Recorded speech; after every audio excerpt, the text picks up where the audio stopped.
Friday, everybody. LT in the house. Mrs. Jimerson here. Portable 11. This is for my world history kids. World histories period 1, 2, and 3. It is Friday, May 8th, 2020, about 2 p.m. in the afternoon. And I want to talk to you guys about the Chapter 9 review slideshow. I still have several of you that need to turn in the actual slideshow. So I am going to slow it down a little bit, and I'm going to give you guys some time to submit. I know it's Mother's Day weekend, but let's go ahead and get it done today so that we're not waiting. We can have a great time on the weekend. So the Chapter 9 slideshow deals with World War I. We're getting ready to go into World War II in Chapter 10. So let's go ahead into Chapter 10, Lesson 1. When you're finished with your slideshow, go ahead and upload it to Google Classroom, and then go ahead and start reading Chapter 10, which talks about what happens between World War I and World War II. I'm going to go over the lesson review questions with you, which are at the end of Lesson 1, so you can kind of see where we're heading with this for next week. Next week is all about Chapter 10. Let's see, Chapter 10. This is the end of the lesson review. I want you guys to read and take notes as always. Read, listen, speak, reading, writing, listening, speaking, all that good stuff. Okay, so here's the Lesson 1 review.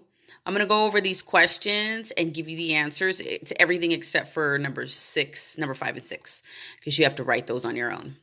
Okay, so number 1 is identify one artist or writer from the post-war period and explain how his or her work reflects the mood of the time. So you can write about Hemingway.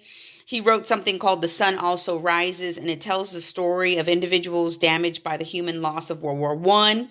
You could look at Salvador Dali. He embraced what was called surrealism and painted objects in irrational situations. So that has to do with art history.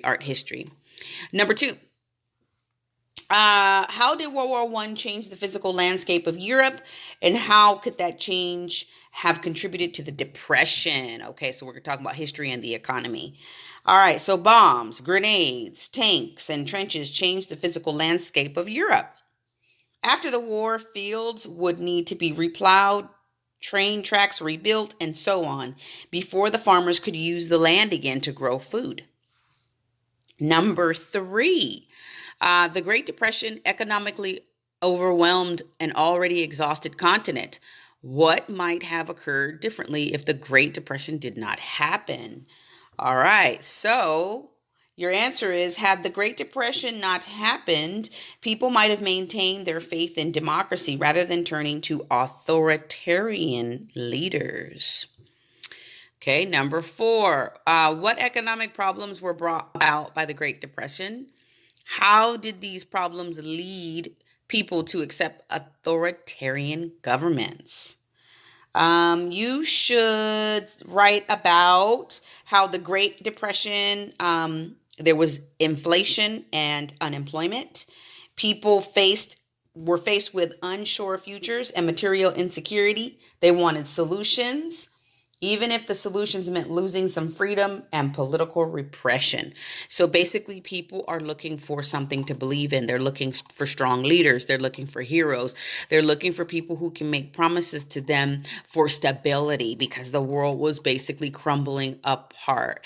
People did not have jobs, and they were frustrated and sad. And during times like this, you need a good leader to rise up and give you hope. And so that's what happened. People found leaders who gave them hope, but in the end, their leaders ended up turning on them. And you will find that out as you get further into the reading in Chapter 10. Okay, have a great weekend. Talk to you Monday. Bye-bye.